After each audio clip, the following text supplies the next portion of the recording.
કામગીરી કરવામાં આવતી હોય છે અને અમારો મોબાઈલ પણ અમારો અને રિચાર્જ પણ અમારું અને આવી રીતે અમે કેવી રીતે કામ કરી શકીએ અને આજે અત્યારે ઘર ચલાવવું હોય તો પૈસાની પણ જરૂર પડે છે અને ઘરે અમારા પણ ઘર ગુજરાન ચલાવવાનું હોય છે. ઘરે અમારા ધણી ઘરે બાળ બચ્ચા હોય છે, નાના નાના બાળકો મૂકીને પણ અમે બધી સગળી કામગીરી કરીને સરકારશ્રીને આપીએ છીએ. તો સરકારશ્રી આટલી બધી મોંઘી બેરી કેમ થઈ ગઈ છે જે આશાનો અવાજ સાંભળતી નથી?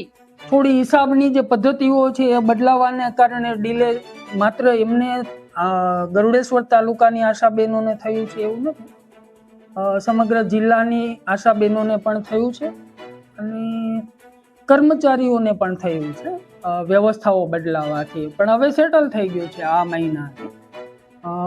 એ વ્યવસ્થાઓ સ્થિર થઈ ગઈ, વેરીફાઈ થઈ ગઈ. એમાં ચેક એન્ડ બેલેન્સ હોય, એ નાણાકીય બાબતો હોય, જાળવવું પણ પડે. તો એને લીધે મોડું થયું છે એ હકીકત છે, પણ એ થઈ જશે જમા.